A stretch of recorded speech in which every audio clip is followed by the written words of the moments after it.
Hello friends, एडोनामा में आपका स्वागत है। आज की इस वीडियो में हम घटना चक्र बीपीएससी प्रीवियस ईयर क्वेश्चंस का विविध से पूछे जाने वाले सारे प्रश्न का डिस्कशन करेंगे। और यह 38वीं से लेकर के 69वीं बीपीएससी प्रीलिम्स का पेपर है और इसमें बीपीएससी टीचर और सीडीपीओ एग्जाम का भी प्रश्न पत्र दिया गया है। शुरुआत करते हैं पहला नंबर क्वेश्चन से। बिहार के निम्नलिखित जिलों में से कौन सा जिला नेपाल के साथ सीमा साझा नहीं करता है? तो इसका आंसर हो जाएगा पूर्णिया हो जाएगा, क्योंकि मधुबनी, सीतामढ़ी और किशनगंज के साथ साथ अन्य 7 जिले भी नेपाल के साथ बॉर्डर टच करते हैं। जैसे कि यहाँ पे देख सकते हैं कि बिहार के 7 जिले सीतामढ़ी, किशनगंज, अररिया, सुपौल, मधुबनी, पूर्वी चंपारण, पश्चिम चंपारण सीमा साझा करता है नेपाल से। कितने जिले? 7 जिले करते हैं। और बिहार नेपाल के साथ कितना? तो 729 किलोमीटर लंबी अंतर्राष्ट्रीय सीमा रेखा साझा करती है। दूसरा क्वेश्चन है कि निम्नलिखित में से कौन सा भारत के लिए राज्य में मौजूद एकमात्र यूनेस्को विश्व धरोहर स्थल है? तो इसका आंसर हो जाएगा ऑप्शन ई हो जाएगा, एक से अधिक हो जाएगा।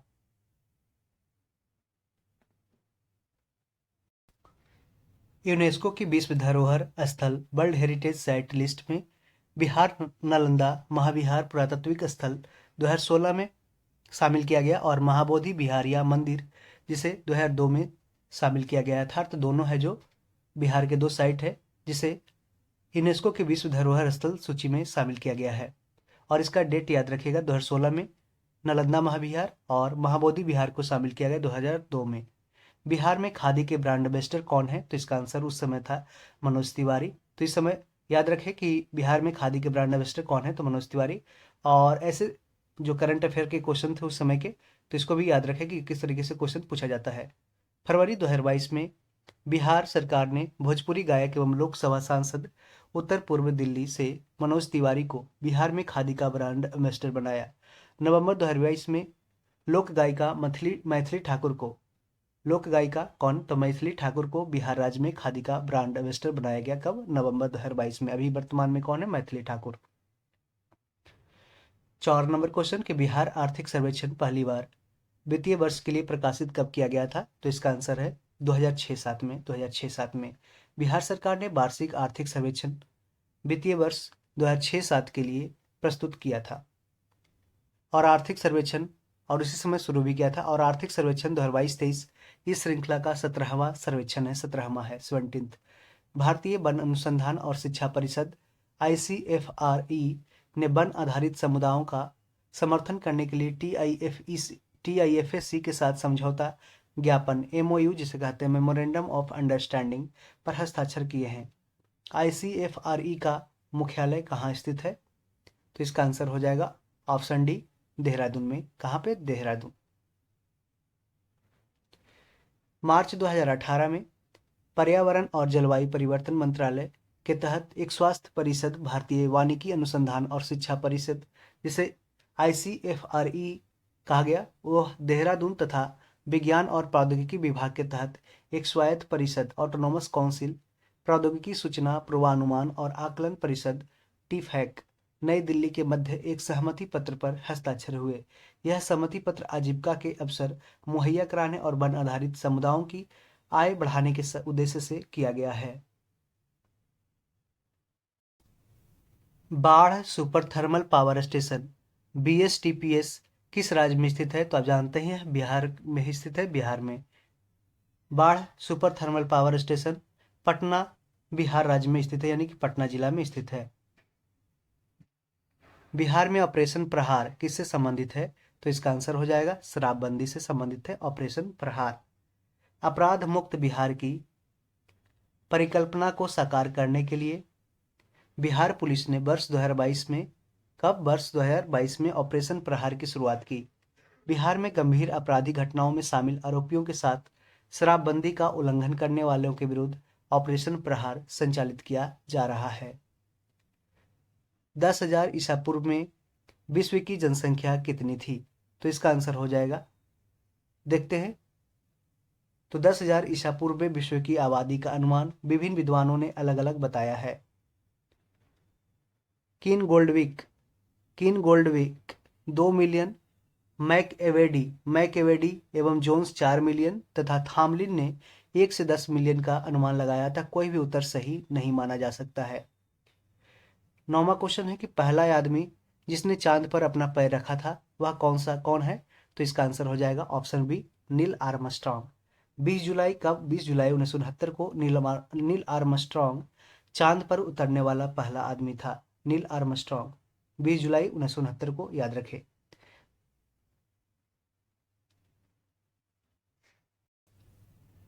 बिहार का अद्वितीय त्योहार क्या है? तो इसका आंसर है छठ पूजा है। छठ पूजा। छठ पूजा बिहार का सबसे महत्वपूर्ण क्षेत्रीय त्योहार है। छठ पूजा को बिहार का महापर्व कहा जाता है।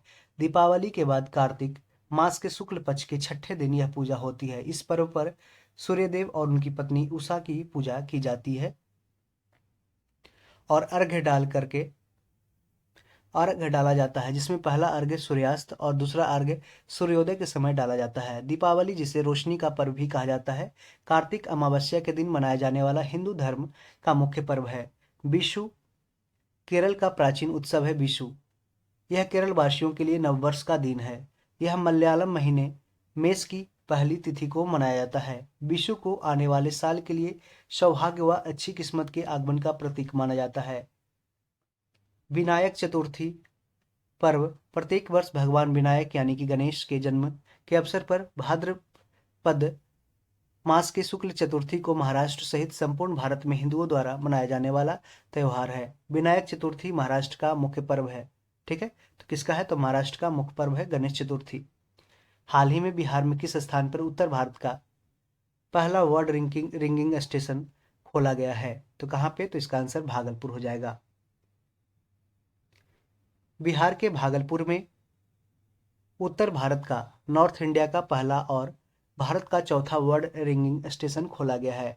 अन्य 3 bird ringing station Chennai Tamil Nadu में, जयपुर में राजस्थान में जयपुर और उड़ीसा में भुवनेश्वर, यानी कि तीनों के कैपिटल में है। गौरतलब है कि भागलपुर कंबोडिया और असम के बाद प्रवासी पक्षियों के 3 ज्ञात प्रजनन स्थलों में से एक है। भागलपुर, कंबोडिया और असम के बाद प्रवासी पक्षियों के 3 ज्ञात प्रजनन स्थलों में से एक है। 12 नंबर क्वेश्चन देखते हैं कि निम्न में से किसने बिहार में गिद्ध संरक्षण योजना शुरू की है? तो इसका आंसर हो जाएगा वाल्मीकि टाइगर रिजर्व। और वाल्मीकि टाइगर रिजर्व कहाँ है? तो ये पश्चिम चंपारण में है। और गिद्ध प्रोजेक्ट कब आया था भारत में? तो जानते हैं कि गिद्ध की जो गिद्ध को इंग्लिश में वल्चर कहते हैं, इसकी जनसंख्या है जो बहुत ही लगातार 2001-2 के बाद है जो कमने लगा था। इसलिए गिद्ध और कमने क्यों लगा था? तो क्या होता था कि जो गाय या मवेशी होता था, जो भैंस, ये सब के दूध निकालने के लिए या फिर ज़्यादा से ज़्यादा दूध का प्रोडक्शन करने के लिए उसमें है जो डाइक्लोफेनाक इसका नाम याद रखें। डाइक्लोफेनाक उसको दवा दिया जाता था, जिस कारण से मवेशी जब मरते थे तो जानते हैं कि मैग्निफिकेशन होता है। जैसे कि कोई भी केमिकल फैट में अगर जम जाता है तो उसको फैट में जमा रहता है। जैसे वो मरता है तब जैसे ही वो गिद्ध है जो जो उसके खाता था मांस को, और जैसे ही खाता था तो उसके अंदर है जो वो एसिड चला जाता था, जिस कारण से डाइक्लोफेनाक उसका असर करना स्टार्ट कर दिया और पूरे गिद्ध की प्रजाति को जो है जो मौत करना स्टार्ट कर दिया। इसमें है कि बहुत सारे गिद्ध मारे गए थे, जिस कारण से प्रोजेक्ट वल्चर स्टार्ट किया गया था 2006 में। इसको याद रखें, 2006 में प्रोजेक्ट वल्चर, 1973 में प्रोजेक्ट टाइगर स्टार्ट हुआ था। ठीक है, और 1992 में क्या हुआ था? तो प्रोजेक्ट एलिफेंट। इसको भी याद रखें। बिहार के वाल्मीकि टाइगर रिजर्व ने गिद्ध संरक्षण योजना वल्चर एक्शन प्लान शुरू की है। निम्नलिखित में से कौन सा शहर राष्ट्रीय राजमार्ग 2 यानी कि NH2 पर स्थित नहीं है? पूछा नहीं है। तो इसका आंसर देख लीजिए एक्सप्लेनेशन से कि वर्ष 2010 में राष्ट्रीय राजमार्ग के पुनर्अंकीकरण के बाद उपर्युक्त में से कोई भी शहर राष्ट्रीय राजमार्ग 2 पर स्थित नहीं है। राष्ट्रीय राजमार्ग 2 असम के डिब्रूगढ़ से प्रारंभ होकर मिजोरम में तुईपंग तक जाता है। तो NH2 कहाँ से जाता है? तो असम के डिब्रूगढ़ से मिजोरम में तुईपंग तक। ठीक है, बिहार में निम्नलिखित के द्वारा विमान सेवाएं उपलब्ध कराई जाती है। किसके द्वारा? तो इसका आंसर आप देख सकते हैं। वर्तमान में अनेक विमानन कंपनियों द्वारा बिहार में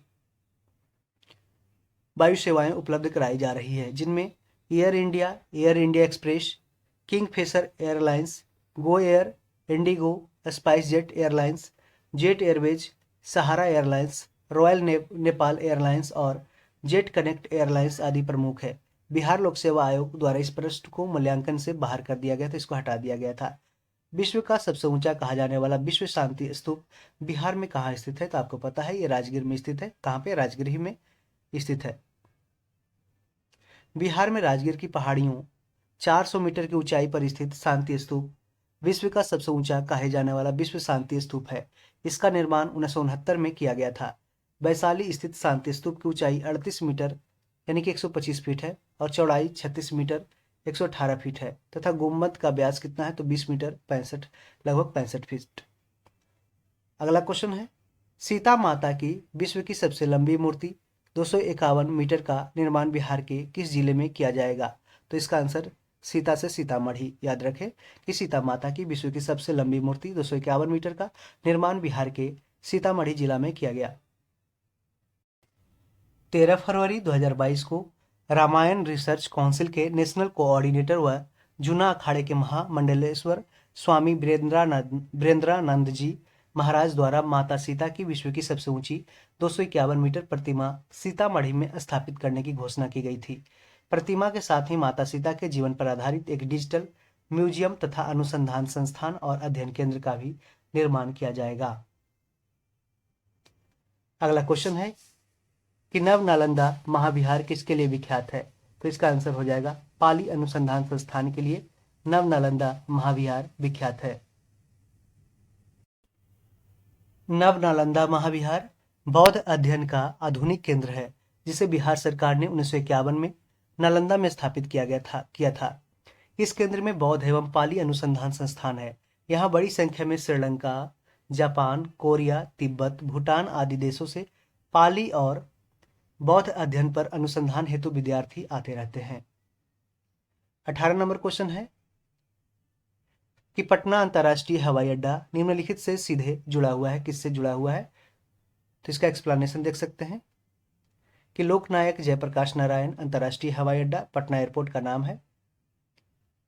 तो कहाँ कहाँ से जुड़ा है? तो अहमदाबाद से, बंगलुरु से, कोलकाता से, Colombo, Dubai, Abu Dhabi, Jammu, Kathmandu, Nagpur, Ranchi, Visakhapatnam, Chennai, Hyderabad, Mumbai, Goa, Lucknow, Pune, Srinagar, नई दिल्ली, वाराणसी आदि जगहों से है जो डायरेक्टली जुड़ा हुआ है। बिहार लोक सेवा आयोग द्वारा इस प्रश्न को मूल्यांकन से बाहर कर दिया गया था, डिलीट कर दिया गया था। पूर्वी मध्य रेल क्षेत्र का मुख्यालय कहाँ पर स्थित है? तो इसका आंसर है हाजीपुर। पूर्वी मध्य रेलवे यानी कि ईस्ट सेंट्रल रेलवे क्षेत्र का मुख्यालय हाजीपुर है। इसके अंतर्गत सोनपुर, समस्तीपुर, दानापुर, दीनदयाल उपाध्याय, जिसे अब नाम बदल गया है, मुगलसराय का नाम रखा गया अब दीनदयाल उपाध्याय, तथा धनबाद मंडल इसमें आता है। बिहार के उद्योगों का कमिश्नर दफ्तर कहाँ स्थित है? तो इसका आंसर पटना हो जाएगा। बिहार के उद्योगों का कमिश्नर कार्यालय कहाँ है? पटना में स्थित है। भारत में एक समय पश्चिम बंगाल और आंध्र प्रदेश में सीमित नक्सलवाद अब इन राज्यों में भी फैल चुका है। तो कहाँ कहाँ? उड़ीसा, छत्तीसगढ़, झारखंड और बिहार। भारत का नक्सलवाद क्षेत्र अब उड़ीसा, छत्तीसगढ़, झारखंड, पश्चिम बंगाल, महाराष्ट्र, तेलंगाना और बिहार राज्य में विस्तारित हो चुका था। सितंबर 2022 में केंद्रीय रिजर्व पुलिस बल यानी CRPF के महानिदेशक ने घोषणा किया कि बिहार वामपंथी उग्रवाद से मुक्त हो चुका है। श्री निवारण चंद्र दासगुप्ता कौन थे? तो ये पुरुलिया से थे। श्री निवारण चंद्र दासगुप्ता थे पुरुलिया से। श्री निवारण चंद्र दासगुप्ता का जन्म वर्तमान बांग्लादेश के विक्रमपुर में हुआ था। वह तत्कालीन बिहार के पुरुलिया जिला स्कूल के हेडमास्टर थे। इनकी कर्मभूमि तत्कालीन बिहार का पुरुलिया जिला वर्तमान में पश्चिम बंगाल में ही रहा। बिहार में यद्यपि जमींदारी सांविधिक रूप से 1952 में हटा दी गई थी, तथापि भू नियंत्रण का सामाजिक आधार निम्नलिखित के हाथों में रह गया। किसके हाथों में? तो इसका है प्रधान जाति के हिंदू के हाथों में रह गया। वर्ष 1950 में बिहार सरकार द्वारा बिहार भूमि सुधार अधिनियम, बिहार लैंड रिफॉर्म एक्ट पारित किया गया था, जिसे सर्वोच्च न्यायालय ने संस्तुति प्रदान की। वर्ष 1954 तथा वर्ष 1959 में इसमें संशोधन किया गया, लेकिन इस अधिनियम में कुछ व्यवस्था ऐसी थी जिसके तहत वे घर, बगीचा, तालाब, पुस्तकालय, व्यापार आदि के उद्देश्य से जमीन का एक बड़ा हिस्सा अपने पास रख सकते थे। इसके अलावा कानून का क्रियान्वयन भी धीमा होने के कारण भी जमीन पर प्रधान जातियों का कब्जा बना रहा। बिहार के प्रमुख समाचार पत्र बिहारी के संपादक कौन थे? तो ये बाबू माहेश्वर प्रसाद। बिहार के प्रमुख समाचार पत्र बिहारी के संपादक बाबू माहेश्वर प्रसाद थे। अगला क्वेश्चन है, दक्षिण गंगोत्री स्थित है कहाँ पे? तो ये अंटार्कटिका में। अंटार्कटिका श्वेत महाद्वीप यानी व्हाइट कॉन्टिनेंट के नाम से प्रसिद्ध दक्षिणी गोलार्ध में स्थित अंटार्कटिका में स्थापित भारत का पहला अनुसंधान केंद्र दक्षिण गंगोत्री था, जिसे वर्ष 1984 में स्थगित कर दिया गया। अब यह बंद हो चुका है। अंटार्कटिका में यह दक्षिण गंगोत्री बंद हो चुका है। अंटार्कटिका में स्थापित भारत का दूसरा स्थायी शोध केंद्र कौन सा है? तो मैत्री है। अंटार्कटिका के लार्स मैनाहिल क्षेत्र में भारत का तीसरा अनुसंधान केंद्र स्थापित किया गया है, जिसका नाम है जो भारती है। पूछ दे सकता है कि भारती, मैत्री और ये दक्षिण गंगोत्री ये कौन सा महाद्वीप पे है? तो ये अंटार्कटिका में है। अंटार्कटिका में। और ये भारत का क्या है? तो अनुसंधान केंद्र है। निम्नलिखित में से कौन सी पुस्तक तिलक ने लिखी है? तो इसका आंसर गीता रहस्य हो जाएगा। गीता रहस्य। गीता रहस्य नामक ग्रंथ लोकमान्य के नाम से प्रसिद्ध है।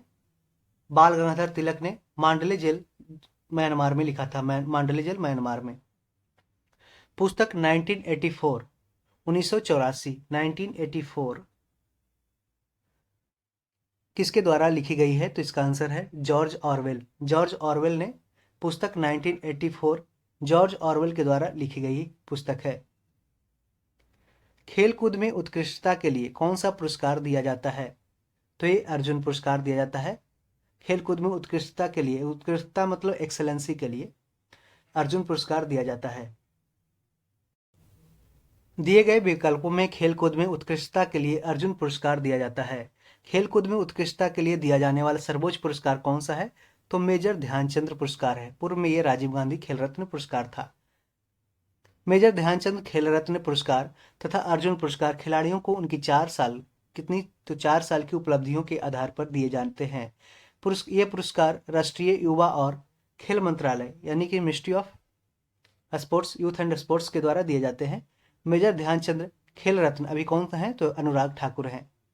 मेजर ध्यानचंद खेल रत्न तथा अर्जुन पुरस्कार प्रति वर्ष प्रदान किए जाते हैं। मेजर ध्यानचंद खेल रत्न के तहत खिलाड़ी को एक मेडल, प्रमाण पत्र तथा 7.5 लाख रुपए की पुरस्कार राशि दी जाती है। अर्जुन पुरस्कार के तहत खिलाड़ियों को एक प्रतिमा, प्रमाण पत्र तथा 5 लाख रुपए की राशि प्रदान की जाती है। हो सकता है कि ये राशि है जो अपडेट हुई होगी, तो उसको आप एक बार देख सकते हैं। 29 नंबर क्वेश्चन की ओर बढ़ते हैं। निम्नलिखित में से किस विदेशी नागरिक को भारत रत्न प्रदान किया गया है? तो नेल्सन मंडेला को। नेल्सन मंडेला को दक्षिण अफ्रीकी गोरी सरकार के विरुद्ध गांधीवादी मूल्यों के आधार पर आंदोलन चलाने तथा दक्षिण अफ्रीका की गोरी सरकार द्वारा फैलाए गए जाति विद्वेष को समाप्त कराने यानी शांतिपूर्ण ढंग से उनके लिए वर्ष 1990 में भारत रत्न पुरस्कार प्रदान किया गया था। और सबसे पहले विदेशी खान अब्दुल गफ्फार खान थे, जिन्हें सीमांत गांधी के नाम से भी जाना जाता है। उन्हें है जो पहली बार भारत रत्न पुरस्कार है जो दिया गया था, पहला विदेशी। 30 नंबर क्वेश्चन, चुने हुए देशों की अर्थव्यवस्था के संबंध में निम्नलिखित में से कौन सा कथन सही नहीं है? ठीक है, तो ऑप्शन ए हो जाएगा। संयुक्त राज्य अमेरिका विश्व का 50% से अधिक मक्का पैदा करता है, किंतु निर्यात यानी कि एक्सपोर्ट करता है कितना? तो विश्व के निर्यात का मात्र 3% करता है। यह स्टेटमेंट गलत है। कोई भी देश ऑस्ट्रेलिया से अधिक ऊन का उत्पादन एवं निर्यात नहीं करता। यह स्टेटमेंट सही है। दूध उत्पादों में भारत का विश्व में अग्रणी स्थान है। तो यह स्थान करेक्ट स्टेटमेंट है कि दूध उत्पादन में सबसे ज्यादा भारत प्रथम स्थान पे आता है, सबसे ज्यादा उत्पादन करता है। ऑप्शन डी देखिए, कह रहा है भेड़ संख्या विश्व की 4% होते हुए भी न्यूजीलैंड विश्व के निर्यात को 2/3 भेड़ मांस तथा 1/6 भाग ऊन का निर्यात करता है। तो ये भी स्टेटमेंट सही है, ऑप्शन ए बस गलत है। Food and agriculture organization FAO के अनुसार एफएओ की वेबसाइट पर उपलब्ध वर्ष 2020 के नवीनतम आंकड़ों के अनुसार ऑस्ट्रेलिया विश्व की सबसे बड़ा 25% ऊन उत्पादक और 40% है जो निर्यातक है, तथा न्यूजीलैंड ऑस्ट्रेलिया के बाद दूसरा सबसे बड़ा ऊन निर्यातक है। न्यूजीलैंड ऑस्ट्रेलिया के बाद न्यूजीलैंड में भेड़ों की कुल संख्या 2.60 करोड़ है, जो विश्व की कुल भेड़ संख्या 2396 मिलियन का 1.10% है, जबकि प्रश्नकाल में यह 4% था। तो यहाँ पे गलत हो जाएगा। प्रश्नकाल में न्यूजीलैंड कुल वैश्विक भेड़ मांस का 75% तथा कुल वैश्विक ऊन निर्यात का लगभग 16%, कितना, तो लगभग 16% है जो निर्यात करता था। आयात मतलब होता है कि किसी दूसरे देश से उस देश में आना, और निर्यात का मतलब किसी अपने देश से दूसरे देशों में जाना। इसी को एक्सपोर्ट जब जाना है तो इसको बोलते हैं निर्यात, और इसको एक्सपोर्ट बोलते हैं। ठीक है, एक्स मतलब एक्सटर्नल, और इन मन इम्पोर्ट बोलते हैं इम्पोर्ट। तो इन आयब से इन हो जाएगा भारत देश में आना। ठीक है, किसी देश में आना। संयुक्त राज्य अमेरिका विश्व का लगभग 35% मक्का पैदा करता है, किंतु साथ ही विश्व का सबसे बड़ा मक्का निर्यातक भी है। अमेरिका विश्व के मक्का निर्यात का 36% निर्यात करता है, अतः कथन ए है जो गलत हो जाएगा। इजराइल और पीएलओ के बीच प्रथम सीधी बैठक कब हुई थी, कहाँ हुई थी, तो ये इसका आंसर हो जाएगा मैड्रिड में। इजराइल और PLO Palestine Liberation Organization PLO के बीच प्रथम सीधी बैठक, जिसमें दोनों पक्षों के प्रतिनिधियों ने आमने सामने बैठकर वार्ता की, तो स्पेन की राजधानी मैड्रिड में नवंबर 1991 में हुई थी। इस बैठक के प्रथम सूत्राधिकार तत्कालीन अमेरिकी विदेश मंत्री जेम्स बेकर थे। James baker. 32 नंबर प्रश्न देखते हैं। विश्व व्यापार संगठन यानी कि वर्ल्ड ट्रेड ऑर्गेनाइजेशन, जिसकी स्थापना कब हुई थी, तो 1 जनवरी 1995 को। इसके प्रथम अध्यक्ष कौन बने थे डब्ल्यूटीओ के, तो पीटर सदरलैंड। डब्ल्यूटीओ की स्थापना गैट यानी कि general agreement on trade and tariff के स्थान पर 1 जनवरी 1995 को हुई। ऐसी परिस्थिति में गैट के तत्कालीन महानिदेशक पीटर सदरलैंड को ही डब्ल्यूटीओ का महानिदेशक यानी कि अध्यक्ष नियुक्त किया गया, किंतु डब्ल्यूटीओ के विधिवत निर्वाचित प्रथम महानिदेशक रूनेटो रोगेरियो, जो 1995 से 1999 तक रहे। प्रश्नकाल में केवल डब्ल्यूटीओ के प्रथम अध्यक्ष के बारे में पूछा गया है, इसलिए विकल्प बी सही है। वर्तमान में नगोजी ओकोंजो इवेला डब्ल्यूटीओ के महानिदेशक हैं। वह इस पद पर नियुक्त होने वाली पहली महिला है। ठीक है, याद रखें, नागोजी ओकोंजो इवेला। दामोदर घाटी निगम यानी कि डीवीसी, दामोदर वैली कारपोरेशन, कब स्थापित हुई थी, तो 1948 में। बिहार और पश्चिम बंगाल की सहमति के बाद केंद्र सरकार ने मार्च 1948 में दामोदर घाटी निगम अधिनियम नंबर 14 पारित किया। इस अधिनियम तहत 7 जुलाई 1948 को भारत की प्रथम बहुउद्देशीय नदी घाटी परियोजना दामोदर घाटी निगम अस्तित्व में आई थी। ठीक है, और दामोदर को बंगाल का शोक कहा जाता है, जबकि महानदी को उड़ीसा का शोक और कोसी को बिहार का शोक के नाम से जाना जाता है। भद्रावती इस्पात केंद्र स्थित कहाँ पे है, भद्रावती, तो इसका आंसर हो जाए भद्रा नदी पे। भद्रावती इस्पात केंद्र कहाँ है, भद्रा नदी पे। भद्रावती इस्पात केंद्र कर्नाटक राज्य में बाबा बुदान रेंज के समीप भद्रा नदी पर स्थित है। बाबा बुदान की श्रृंखला की पहाड़ी से क्या क्या निकलता है, तो लोहा, मैंगनीज, चूना पत्थर आदि खनिज प्राप्त किए जाते हैं। और यहीं पे कर्नाटक में ही कुद्रेमुख जहाँ से कुद्रेमुख पहाड़ है, प्लेच्यू है, पठार है, जहाँ से लोहा निकाला जाता है। तो आपसे डायरेक्ट क्वेश्चन इस तरीके से भी पूछा जा सकता है। और कर्नाटक है जो कॉफी का सबसे ज्यादा प्रोडक्शन करता है, कॉफी का। स्वर्णिम त्रिकोण यानी कि गोल्डन ट्रायंगल का तात्पर्य क्या है, तो ये थाईलैंड, म्यांमार आदि के नशीली पदार्थों का उत्पादन करने वाले क्षेत्र से संबंधित है। स्वर्णिम त्रिकोण यानी कि गोल्डन ट्रायंगल थाईलैंड, म्यांमार आदि देश इसमें शामिल करते हैं। देखते हैं गोल्डन ट्रायंगल एशिया के 2 मुख्य अवैध अफीम उत्पादन क्षेत्रों में से एक है। 3,50,000 वर्ग किलोमीटर में विस्तृत स्वर्णिम त्रिकोण के अंतर्गत दक्षिण पूर्वी एशिया के 4 देश आते हैं। इसमें म्यांमार, लाओस, वियतनाम और थाईलैंड आते हैं। म्यांमार, लाओस, वियतनाम और थाईलैंड। दक्षिण पूर्व एशिया का दूसरा कुख्यात अवैध अफीम उत्पादक क्षेत्र अफगानिस्तान है। दक्षिण पूर्व एशिया का दूसरा कुख्यात अवैध अफीम उत्पादक क्षेत्र कौन सा है? तो अफगानिस्तान है। अफगानिस्तान, पाकिस्तान और ईरान को मिलाकर बनने वाले क्षेत्र को स्वर्णिम अर्धचंद्र बोलते हैं, यानी गोल्डन क्रेसेंट बोलते हैं। आपसे डायरेक्ट क्वेश्चन पूछ सकता है कि गोल्डन ट्रायंगल में कौन कौन देश आते हैं? तो म्यांमार, लाओस, वियतनाम और थाईलैंड याद रखें। और गोल्डन क्रेसेंट यानी कि स्वर्णिम अर्धचंद्र के कौन कौन देश आते हैं इसमें शामिल है? तो ईरान, अफगानिस्तान और Pakistan. South Asian Coalition on Child Servitude report के अनुसार भारत में बंद हुआ बच्चों की संख्या कितनी है? तो ये 5.5 करोड़, 5.5 करोड़ बंद हुआ बच्चों की संख्या है। ये 1994 का क्वेश्चन है। दक्षिण एशिया के 60 गैर सरकारी संगठनों, जिसे नॉन गवर्नमेंट ऑर्गेनाइजेशन बोलते हैं, एनजीओज, द्वारा वर्ष 1989 में गठित South Asian Coalition on Child Servitude द्वारा 21 मई 1993 को बाल मजदूरी पर प्रकाशित रिपोर्ट के अनुसार भारत में बाल मजदूरों की संख्या 5.5 करोड़ थी।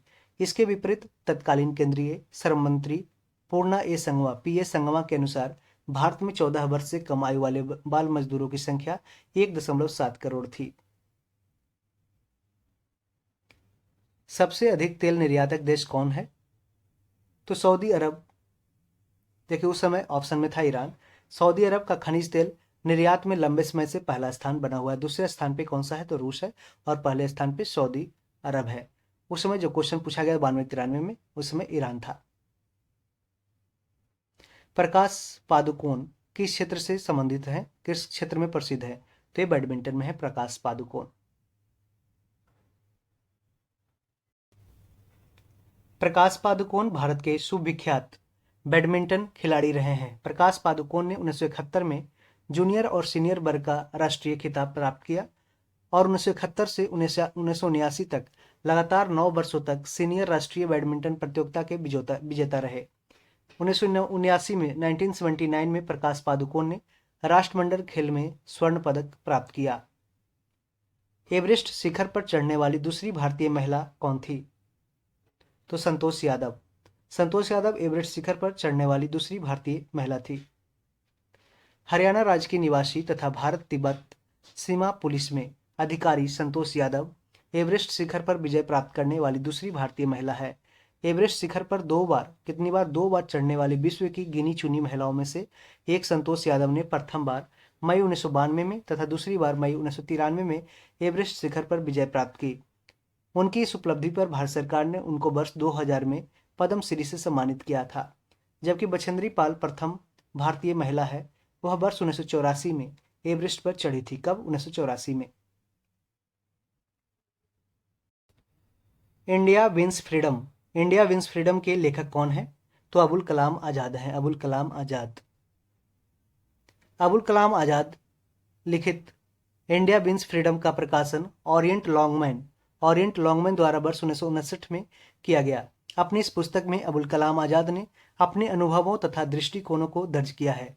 आप जानते हैं कुछ मौलाना अबुल कलाम आजाद के बारे में। सबसे युवा जो राष्ट्रीय कांग्रेस है, नेशनल कांग्रेस के, उसके प्रेसिडेंट बनने वाले सबसे युवा है। मात्र 23 से 24 वर्ष की उम्र में ही ये राष्ट्रीय कांग्रेस के अध्यक्ष बने थे और 1940 से लेकर 1945 तक सबसे लंबे समय तक कांग्रेस के प्रेसिडेंट भी रहे। 1940 में सबसे पहली बार वो रामगढ़, जो आप जानते हैं झारखंड में है, वहां से ये प्रेसिडेंट कांग्रेस के बने थे।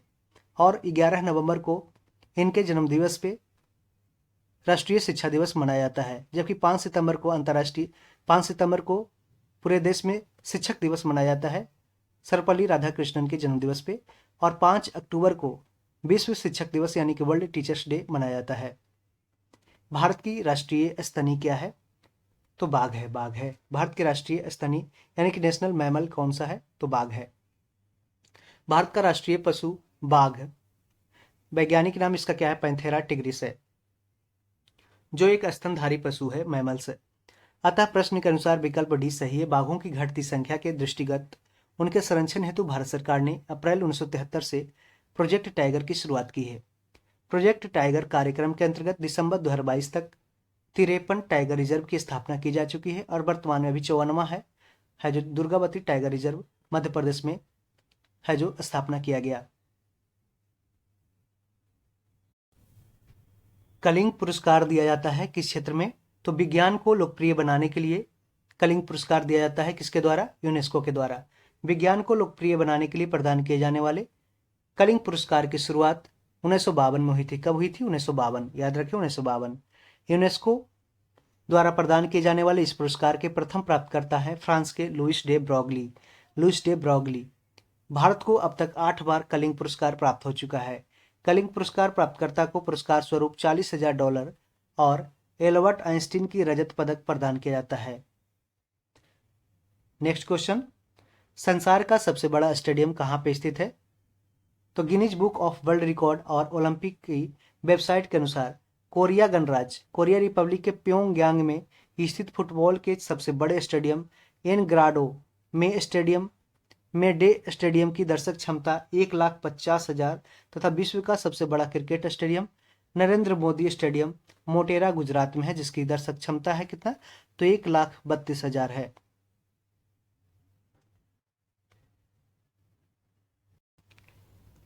Autobiography of an unknown Indian किसने लिखा है? तो नीरज सी चौधरी NC चौधरी ने लिखा है। भारतीय मूल के लेखक हैं जिन्होंने 1951 में भारतीय मूल के लेखक नीरज सी चौधरी द्वारा वर्ष 1951 में the autobiography of an unknown Indian पुस्तक लिखा गया है। आत्मकथात्मक विद्या में रचित इस पुस्तक को नीरज सी चौधरी ने 1897 ईस्वी में, कब? 1897 में किशोरगंज, जो वर्तमान में बांग्लादेश में स्थित है, वहां पे अपने जन्म से प्रारंभ किया है। इस पुस्तक में उन्होंने अपने मानसिक और बौद्धिक विकास, कलकत्ता में अपने जीवन के विकास, प्रतीक चिन्हों के ह्रास के अपने अनुमान का चित्रण किया है। भारतीय परिस्थितियों में परिवर्तन और ऐतिहासिक ताकत, ब्रिटेन के भारत से निष्कासन को अपनी पुस्तक में एक भयावह अनुभव बताया है। अनीता रॉडिक किसकी लेखिका है? तो बिजनेस एंड अनयूजुअल की रचना किया है अनीता रॉडिक।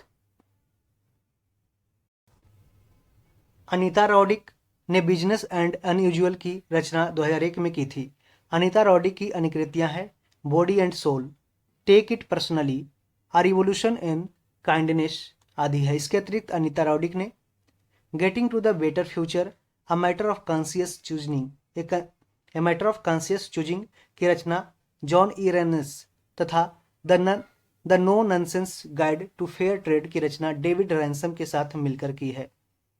इसको एक बार अच्छे से पढ़ लीजिए, याद रहेगा, क्वेश्चन रिपीट हो सकता है। ग्रीन पीस यानी कि हरित शांति क्या है? तो एक पर्यावरण समर्थकों का एक अंतर्राष्ट्रीय संगठन है। देखिए क्वेश्चन है जो रिपीट भी किया गया है कई एग्जामों में। पर्यावरण समर्थकों का एक अंतर्राष्ट्रीय संगठन है ग्रीन पीस, हरित शांति। ग्रीन पीस पर्यावरण कार्यकर्ताओं का समूह है जिसकी स्थापना कनाडा के ब्रिटिश कोलंबिया प्रांत के वैंकूवर शहर में वर्ष 1971 में अमेरिका द्वारा अलास्का में परमाणु अस्त्र परीक्षण का विरोध करने के लिए किया गया था।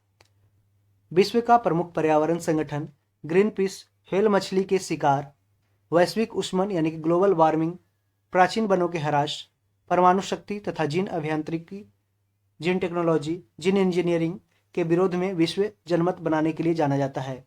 ग्रीन पीस इंटरनेशनल का मुख्यालय कहाँ है? तो एम्स्टर्डम में है, एम्स्टर्डम में, जो नीदरलैंड की राजधानी है एम्स्टर्डम। दक्षिण अफ्रीका की नई संसद में राष्ट्रीय सभा और सीनेट की क्रमशः शक्ति क्या है? तो ये 400 और 90 है। दक्षिण अफ्रीका की नई संसद का नाम याद रखें, जैसे कि जापान का डायट है, रूस का ड्यूमा है, भारत का पार्लियामेंट यानी कि संसद है। ठीक है। दक्षिण अफ्रीका की नई संसद का नाम क्या है? तो राष्ट्रीय सभा है, नेशनल असेंबली। इसमें 400 सीटें हैं दक्षिण अफ्रीकी संविधान के अनुसार। अब जानते हैं दक्षिण अफ्रीका से भारत के संविधान में क्या लाया गया था? तो आर्टिकल 368 के द्वारा है जो संविधान में संशोधन की प्रक्रिया। दक्षिण अफ्रीकी संविधान के अनुसार विभिन्न पार्टियों को सामान्य चुनाव में प्राप्त वोट प्रतिशत के बराबर राष्ट्रीय सभा में सीट आवंटित की जाती है। जैसे कि यदि किसी राजनीतिक दल को चुनाव में 40% वोट मिलते हैं तो राज्यसभा में, तो राष्ट्रीय सभा में उसे 40% अर्थात 160 सीटें प्राप्त होगी। दक्षिण अफ्रीका में संसद के दूसरे सदन के रूप में स्थापित सीनेट का गठन 1994 में किया गया। वर्ष 1996 में नए संविधान के अंगीकरण के साथ ही सीनेट का नाम बदलकर राज्यों की राष्ट्रीय परिषद यानी कि नेशनल काउंसिल ऑफ प्रोविंसेस कर दिया गया। और इसकी सदस्य संख्या कितनी, तो 90, तो 400 और 90 हो गया। ठीक है। स्टैच्यू ऑफ लिबर्टी कहाँ पे बना हुआ है, तो इसका आंसर हो जाएगा संयुक्त राज्य अमेरिका। स्टैच्यू ऑफ लिबर्टी पूछा है। अगर स्टैच्यू ऑफ यूनिटी पूछता तो कहाँ पे, तो गुजरात केवड़िया भारत में। ठीक है। स्टैच्यू ऑफ लिबर्टी का निर्माण फ्रांस में हुआ था। स्टैच्यू ऑफ लिबर्टी मूर्ति के मूर्तिकार कौन थे, तो फ्रेडरिक अगस्टे बार्थोल्डी, जिस पर इसे स्थापित किया गया है। उसके वास्तुविद एलेक्जेंडर गुस्ताव एफिल है। स्टैच्यू ऑफ लिबर्टी को फ्रांस अमेरिका दोस्ती के प्रतीक रूप में अमेरिकी स्वतंत्रता की 100वीं वर्षगांठ पर 28 अक्टूबर 1886 को अमेरिका को भेंट स्वरूप प्रदान किया था। यह मूर्ति न्यूयॉर्क बंदरगाह के एलिस आइलैंड पर स्थित है। यह मूर्ति न्यूयॉर्क बंदरगाह के एरिल आइलैंड पर स्थापित है, एलिस आइलैंड पे। ठीक है। वह भाषा जो भारत में हिंदी के बाद वक्ताओं की दूसरी सबसे अधिक संख्या द्वारा बोली जाती है, वह कौन सी है, तो भारतीय भाषा संस्थान के अनुसार 2011 के जनगणना के आधार पर प्राप्त निष्कर्ष के आधार पर भारत में तेलुगु हिंदी के बाद वक्ताओं की तीसरी सबसे अधिक जनसंख्या द्वारा बोली जाती है। तो पहला हिंदी है और तीसरा तेलुगु है। भारत में सर्वाधिक लोगों द्वारा बोली जाने वाली प्रथम 7 भाषाएं कौन कौन है, उसको देख लेते हैं। तो पहला हिंदी, दूसरा जो 41% जनसंख्या बोलती है, दूसरा बंगाली, तीसरा तेलुगु, चौथा मराठी, पांचवा तमिल, छठा उर्दू, सातवां गुजराती। अब देख सकते हैं हिंदी, बांग्ला, तेलुगु, मराठी 4 याद रखें। प्रश्न में हिंदी के बाद दूसरी सर्वाधिक बोली जाने वाली भाषा पूछा गया है, किंतु चारों विकल्पों में बंगाली का नाम उल्लेख नहीं है, अतः चारों में से कोई विकल्प सही नहीं है। नजदीकी सही उत्तर विकल्प सी तेलुगु होगा। यूनेस्को की कार्यभाषाएं क्या है, तो ऑप्शन डी अंग्रेजी, फ्रेंच और रूसी, इंग्लिश, फ्रेंच एंड रूसी। यूनेस्को की कार्यभाषा के रूप में निम्न 6 भाषाएं प्रयुक्त होती है, चीनी, अंग्रेजी, फ्रेंच, रशियन, अरबी तथा स्पेनिश भाषा। लाइफ डिवाइन नामक पुस्तक के लेखक कौन है, तो अरविंद घोष है, अरविंद घोष। लाइफ डिवाइन अरविंद घोष द्वारा 2 भागों में लिखित 58 अध्यायों में विभक्त पुस्तक है। इस पुस्तक में अरविंद घोष ने अपने अंतर्ज्ञान के आधार पर पश्चिमी विचार और पूर्वी अध्यात्मवाद का संश्लेषण प्रस्तुत किया है। इस पुस्तक के अतिरिक्त अरविंद घोष ने आध्यात्मिक कविता Savitri, the synthesis of yoga, Gita पर निबंध तथा the human cycle, the ideal of human unity तथा द फ्यूचर ऑफ पोएट्री आदि लेख एवं कविताएं लिखी है।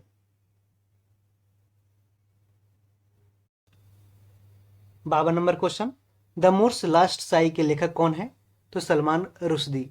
द मोर्स लास्ट साई के लेखक कौन है, तो भारतीय मूल के लेखक हैं सलमान रुश्दी। सलमान रुश्दी द्वारा वर्ष 1995 में प्रकाशित इस पुस्तक की पृष्ठभूमि मुंबई और कोचीन है।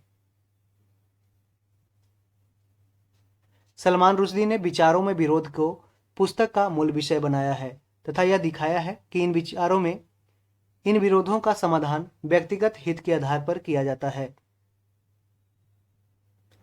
53 नंबर क्वेश्चन है, निम्नलिखित देशों में कौन अमेरिकी शस्त्रों का सबसे बड़ा खरीदार है, तो इसका आंसर सऊदी अरब हो जाएगा।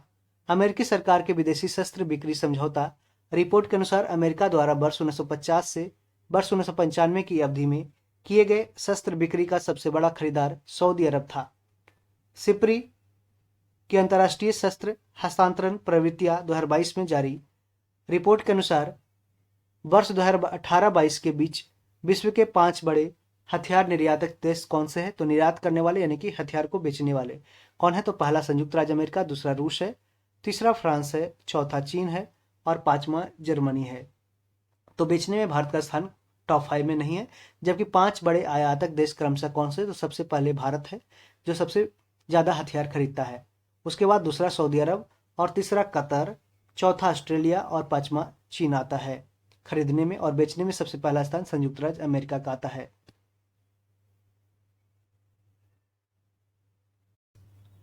54 नंबर क्वेश्चन, संत कबीर के सम्मान में मगहर महोत्सव प्रारंभ किया गया था कब?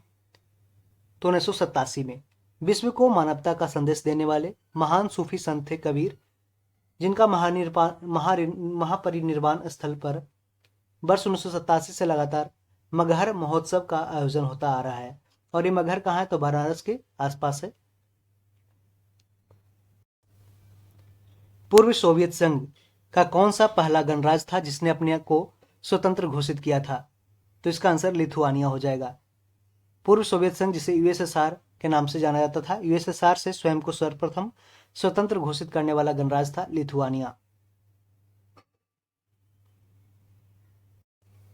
यहाँ पे देख सकते हैं कौन सा देश था जो यूएसएसआर से स्वतंत्रता की प्राप्ति की थी, कब? लिथुआनिया है जो 11 मार्च 1990 से सबसे पहले यूएसएसआर से स्वतंत्रता प्राप्त की। उसके बाद जॉर्जिया 9 अप्रैल 1991, फिर एस्टोनिया 20 अगस्त 1991, यूक्रेन 24 अगस्त 1991 और अभी जो रशिया और यूक्रेन का युद्ध चल रहा है, इसी कारण से यूक्रेन को फिर से है जो वापस रशिया में मिलाने के लिए। किस खेल के लिए थॉमस कप पुरस्कार दिया जाता है? तो ये बैडमिंटन के लिए थॉमस कप पुरस्कार दिया जाता है। थॉमस कप पुरुषों के लिए बैडमिंटन की अंतर्राष्ट्रीय टीम स्पर्धा है। थॉमस कप पुरुषों के लिए बैडमिंटन। डूरंट कप किस खेल से संबंधित? तो जानते हैं डूरंट कप और संतोष ट्रॉफी ये सारे फुटबॉल से संबंधित है। डूरंट कप फुटबॉल से संबंधित है। यह भारत की सबसे पुरानी फुटबॉल चैंपियनशिप है, जिसका प्रारंभ 1888 ईस्वी से हुआ था। कब? 1888 ईस्वी से। 20वीं शताब्दी का आखिरी कुंभ मेला कहाँ मनाया गया?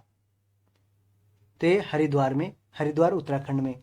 शताब्दी का आखिरी कुंभ मेला हरिद्वार में वर्ष 1998 में आयोजित हुआ था। भारत में हरिद्वार के अतिरिक्त अन्य 3 स्थानों, जो इलाहाबाद अब प्रयागराज कहलाता है, नासिक महाराष्ट्र में है, उज्जैन मध्य प्रदेश में है, वहां पे प्रति 12 वर्ष पर कुंभ मेले का आयोजन होता है। कितने वर्षों पे? 12 वर्षों पे। जंतर मंतर का निर्माण किया था किसने? तो महाराजा जयसिंह ने। महाराजा जयसिंह। जयपुर स्थित जंतर मंतर का निर्माण सवाई राजा जयसिंह ने किया था। यह मुबारक महल के बाहरी प्रांगण में स्थित है। सम्राट यंत्र, राम यंत्र, राशि विलय यंत्र, कपाली यंत्र, जंतर मंतर वेधशाला के प्रमुख यंत्र है, जिनसे सूर्य और चंद्र की गति और तारों की स्थिति शुद्ध रूप से दर्शाई गई है और 1 सेकंड के 10वें हिस्से तक ठीक ठाक समय ज्ञात हो जाता है। सवाई जयसिंह ने ज्योतिष एवं नक्षत्र विज्ञान के अनुसंधान हेतु 5 वेधशालाएं दिल्ली, मथुरा, उज्जैन, वाराणसी और जयपुर में बनवाई थी, जिनमें से जयपुर की वेधशाला सबसे बड़ी और अत्यंत तर्कसंगत है। एक वयस्क भारतीय हाथी का भार लगभग कितना होता है? तो 5000 किलोग्राम। 5000 किलोग्राम। एक वयस्क भारतीय हाथी का भार 2000 से 5000 केजी के बीच होता है। अब तक का सबसे वजनी हाथी अफ्रीका में पाया गया है। कहाँ पे? जिसका भार लगभग 7000 केजी था। एक वयस्क भारतीय हाथी प्रतिदिन 250 से 300 किलोग्राम तक का भोजन करता है। 250 से 300 किलोग्राम का भोजन करता है एक भारतीय हाथी प्रतिदिन। स्विट्जरलैंड में बोली जाने वाली प्रधान भाषाएं कौन सी है? तो जर्मन है, फ्रेंच है और इटालियन है। ऑप्शन डी हो जाएगा, जर्मन, फ्रेंच और इटालियन।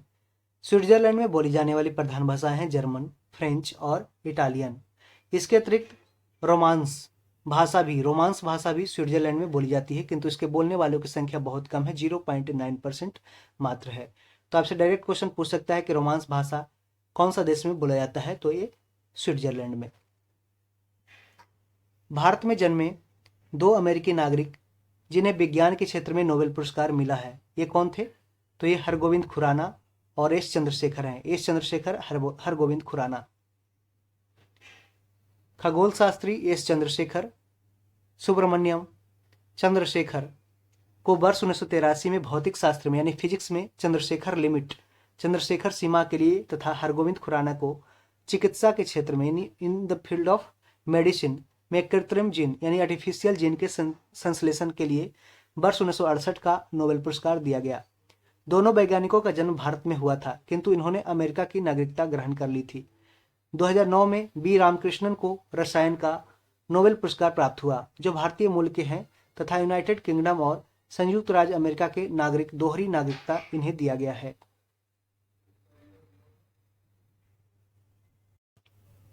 वह कौन एकमात्र भारतीय हैं जिनको ग्रेट ब्रिटेन से लॉर्ड का खिताब दिया है? तो इसका आंसर स्वराज पाल हो जाएगा, स्वराज पाल।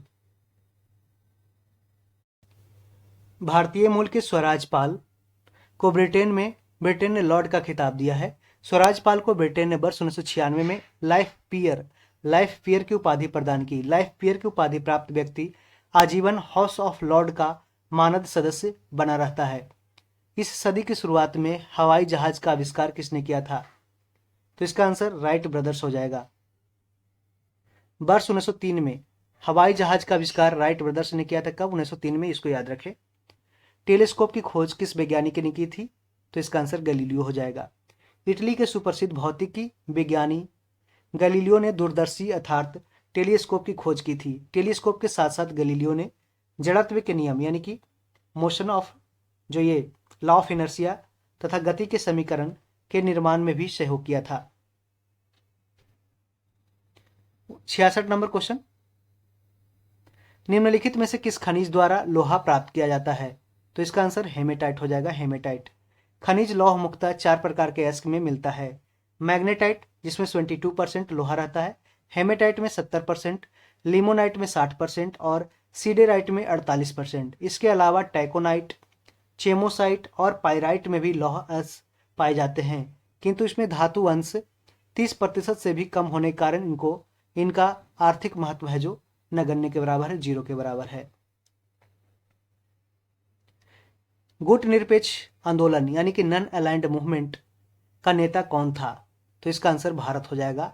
गुट निरपेक्ष आंदोलन को 1961 में भारत की पहल पर शुरू किया गया और औपचारिक रूप से गुट निरपेक्ष आंदोलन का शुभारंभ भारत के प्रधानमंत्री नेहरू, यूगोस्लाविया के राष्ट्रपति मार्शल टीटो और मिस्र के राष्ट्रपति नासिर ने किया था। मिस्र के राष्ट्रपति नाम तीनों याद रखें, नासिर, यूगोस्लाविया के राष्ट्रपति मार्शल टीटो, प्रधानमंत्री भारत के नेहरू और मिस्र के राष्ट्रपति नासिर हो गया। गुट निरपेक्ष देशों का पहला सम्मेलन कहा हुआ था मार्शल टीटो की अध्यक्षता में बेलग्रेड में आयोजित किया गया था, यूगोस्लाविया में। इस आंदोलन की 18वीं मध्य अवधि बैठक 4 से 6 अप्रैल 2018 के बीच बाकू, अजरबैजान में आयोजित हुई थी। मदर टेरेसा की जन्मभूमि कहाँ थी? तो इसका आंसर अल्बानिया हो जाएगा, अल्बानिया। मदर टेरेसा का जन्म 26 अगस्त 1910 को उत्तरी मैसिडोनिया के स्कोपजे नामक शहर में हुआ था। 6 जनवरी 1929 को कोलकाता आई मदर टेरेसा ने निर्धनों और बीमार लोगों की सेवा के लिए मिशनरीज ऑफ चैरिटी नामक संस्था की स्थापना की थी तथा कुष्ठ रोगियों, नशीले पदार्थों के लती लोगों एवं दीन दुखियों के लिए निर्मल हृदय नामक संस्था की स्थापना की। आपसे डायरेक्ट क्वेश्चन पूछ सकता है कि निर्मल हृदय की स्थापना किसने किया था? तो ये याद रखें, मदर टेरेसा ने। मदर टेरेसा को 1979 में नोबेल का शांति पुरस्कार मिला था 1979 में, और उसके अगले साल 1980 में भारत रत्न भी दिया गया था। कौन से दो राज्य चंदन तस्कर वीरप्पन से आत्मसमर्पण के लिए वार्तालाप कर रहे थे? तो कौन थे? तो कर्नाटक और तमिलनाडु। कर्नाटक और तमिलनाडु की सीमा पर स्थित जंगलों में छिपकर रहने वाला कुख्यात चंदन तस्कर वीरप्पन से आत्मसमर्पण के लिए कर्नाटक और तमिलनाडु दोनों राज्य वार्तालाप कर रहे थे। अंतरिक्ष विज्ञान यानी कि स्पेस साइंस पर अनुसंधान और विकास का श्रेय किसको जाता है? तो ये विक्रम साराभाई को। भारत में अंतरिक्ष विज्ञान पर अनुसंधान और विकास के प्रेरणा स्रोत सुप्रसिद्ध अंतरिक्ष विज्ञानी डॉक्टर विक्रम साराभाई रहे हैं। वर्ष 1962 में गठित भारतीय राष्ट्रीय अंतरिक्ष अनुसंधान समिति यानी कि इनको अस्पार के प्रथम अध्यक्ष डॉक्टर विक्रम साराभाई ही थे। डॉक्टर साराभाई की अध्यक्षता में ही उक्त समिति को वर्ष 1969 में पुनर्गठित करके भारतीय अंतरिक्ष अनुसंधान संगठन यानी कि Indian Space Research Organisation ISRO की स्थापना 15 अगस्त 1969 को किया गया। परमाणु ऊर्जा में भारतीय कार्यक्रम के जनक कौन है? तो इसका आंसर हो जाएगा होमी जहांगीर भाभा, HJ भाभा। भारतीय परमाणु ऊर्जा इंडियन एटॉमिक एनर्जी कार्यक्रम के जनक डॉक्टर होमी जहांगीर भाभा हैं। भारत में 10 अगस्त 1948 को डॉक्टर होमी जहांगीर भाभा की अध्यक्षता में परमाणु ऊर्जा आयोग यानी कि एटॉमिक एनर्जी कमीशन का गठन किया गया था। कब किया गया था? 10 अगस्त 1948 को। इसको याद रखें। और किनकी अध्यक्षता में? तो डॉक्टर होमी जहांगीर भाभा की अध्यक्षता में। डॉक्टर होमी जहांगीर भाभा ने 3 चरण वाले परमाणु ऊर्जा जनन का कार्यक्रम निर्धारित किया। भारत का परमाणु ऊर्जा कार्यक्रम क्रमशः इसी दिशा में विकसित हो रहा है। तो जैसा कि ये इन्होंने बताया था डॉक्टर होमी जहांगीर भाभा ने, 3 चरण में विकसित हो रहा है। शांति उद्देश्यों हेतु परमाणु शक्ति का उपयोग करने में भारत किस देश से बहुत ही ज्यादा आगे है? तो इसका आंसर पाकिस्तान हो जाएगा।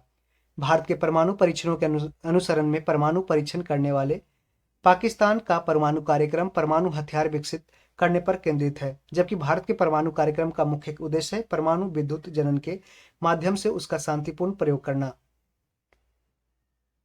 भारत ने वर्ष 1948 में, कब? 1948 में परमाणु ऊर्जा अधिनियम यानी कि एटॉमिक एनर्जी एक्ट पारित कर परमाणु अनुसंधान का उपयोग शांतिपूर्ण प्रगति के उद्देश्य से करने की स्पष्ट घोषणा की थी।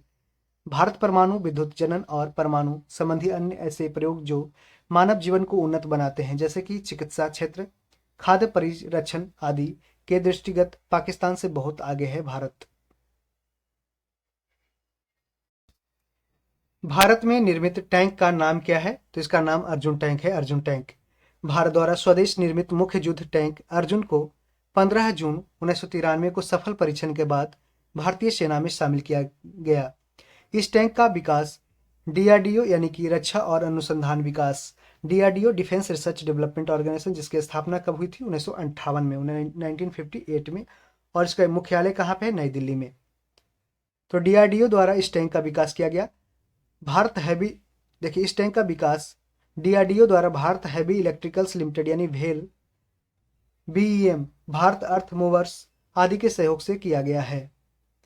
यद्यपि अर्जुन टैंक का विकास भारत में ही किया गया है, किंतु इस टैंक की ऊर्जा और संचार प्रणाली है जो आयात किया गया है दूसरे देशों से। मुहाजिर कौमी आंदोलन क्या है? मुहाजिर कौमी आंदोलन क्या है? तो पाकिस्तान में बसे उत्प्रवासी मुसलमानों का एक राजनीतिक दल है मुहाजिर कौमी आंदोलन। मुहाजिर कौमी आंदोलन, मुहाजिर कौमी मूवमेंट MQM पाकिस्तान में बसे उत्प्रवासी मुसलमानों का एक राजनीतिक दल है। MQM मुख्यतः भारत से गए मुसलमानों के साथ किए जाने वाले भेदभाव तथा उनके साथ द्वितीय दर्जे के नागरिक की तरह आचरण किए जाने के विरुद्ध आवाज उठाता है। इसके नेता कौन है? अल्ताफ हुसैन। अल्ताफ हुसैन। न्यूजीलैंड में पाया जाने वाला उड़नहीन पक्षी कौन है? तो इसको आप जानते हैं, कीवी है। कीवी न्यूजीलैंड में पाया जाने वाला मतलब उड़ नहीं सकता है। ठीक है, कौन सी पक्षी है? तो कीवी है। कीवी न्यूजीलैंड का राष्ट्रीय पक्षी भी है। पक्षी वर्ग में शामिल कीवी उड़ नहीं सकता है, पक्षी वर्ग में शामिल है, लेकिन ये उड़ नहीं सकता, परंतु बहुत तेज दौड़ सकता है कीवी। चिपको आंदोलन है क्या? तो ये वृक्षों को बचाने के लिए आंदोलन किया गया था चिपको आंदोलन के रूप में। भाले कुल्हाड़े चमकेंगे, हम पेड़ों पर चिपकेंगे, यह नारा था चिपको आंदोलन का, कि भाले कुल्हाड़े चमकेंगे, हम पेड़ों पर चिपकेंगे, पेड़ों पर हथियार उठेंगे, हम भी उनके साथ कटेंगे। इसी नारे के साथ 1973-74 में पेड़ों को बचाने के लिए मंडल चमोली की महिलाओं ने गौरा देवी, कौन पूछ सकता है क्वेश्चन, किसके नेतृत्व में? तो गौरा देवी के नेतृत्व में पेड़ों को कटने से बचाने के लिए पेड़ों से चिपककर अहिंसक चिपको आंदोलन शुरू किया। चंडी प्रसाद भट्ट तथा सुंदर लाल बहुगुणा आदि पर्यावरणविदों ने चिपको आंदोलन को विश्व में पहचान दिलाई थी। तो इसके मुख्य नेता थे सुंदरलाल बहुगुणा और गौरा देवी, इसको याद रखें, Chandi Prasad Bhatt. 77 number question, operation blackboard किससे, ये सरकारी योजना है, किससे संबंधित है? तो ये विद्यालयी शिक्षा के राष्ट्रीय कार्यक्रम को सुधारने के लिए लाया गया था ऑपरेशन ब्लैक बोर्ड, विद्यालयी शिक्षा के राष्ट्रीय कार्यक्रम को सुधारने के लिए।